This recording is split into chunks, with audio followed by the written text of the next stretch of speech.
Қазіргі таңда бала мен ата-ана арасындағы қарым-қатынас маңызды мәселелердің біріне айналды.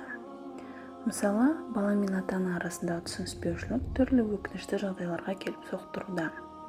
Қазақстан жасөспірімдер арасындағы суицид тұрғысынан Орталық Азия бойынша көш бастап тұр екен.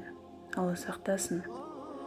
Мұның басты себебі әрине ата-ананың балаға дұрыс тәрбие бере алмауы немесе баламен дұрыс мәміле құра алмауында жатқанын түсіну қажет. Сондықтан мәселені дұрыс қолға алу үшін ата-ана қауымы ең әуелі балаға қалай мәміле жасау керектігін меңгерген абзал. Ендеше мұның әдіс-тәсілін қайдан табамыз? Кімді үлгі тұтамыз? Әрине, мұсылман қауымы үшін бізге таптырмас үлгі боларлық ұлы тұлға пайғамбарымыз, Алланың оған игілігі мен сәлемі болсын, және оның өнегелі өмірі. Ол біз үшін қашанда қымбат қазына. Оның бала тәрбиесіндегі педагогикалық әдіс-тәсілі және рухани құндылығы барша үмметке тамаша үлгі болып қала бермек. Сонымен пайғамбарымыздың, оған Алланың игілігі мен сәлемі болсын, балаларға деген мәмілесін дос сахабалардың аузынан тыңдап көрелік. Анас ибн Малик радиаллаху анху былай деп жеткізеді: Алла елшісі балаларға өте мейірімді болатын.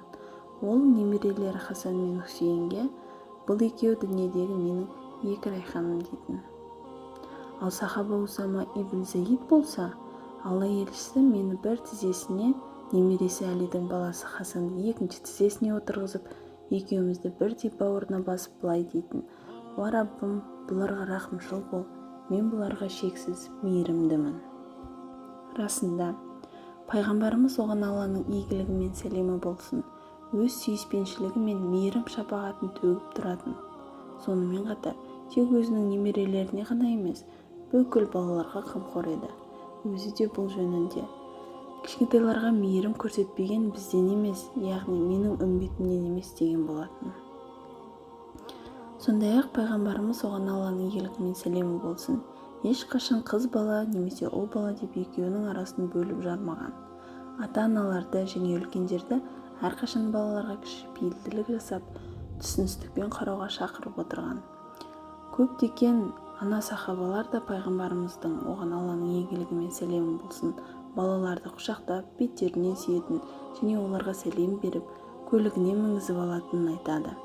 Тіпті балалар науқастанып қалса, көңілдерін сұрап, олармен қалжыңдасып ойнап, кейде иығына мінгізіп, еш уақыт ұрыспайды екен. Керек десеңіз, балаларды сүйгісі келіп құшағын алғанда, үстіне дәретін бұзса да ашуланбай, басқаларды бұл үшін ұрсып зекімеуге үгіттейтін. Ал бүгінгі күні ата-ана мен перзент арасындағы қатынастың өз деңгейінде іске аспауы, ардақты пайғамбарымыздың, оған Алланың игілігі мен сәлемі болсын, жасап кеткен осындай іс-әрекеттерінен үлгі ала алмай жүргеніміздің бір айнасы.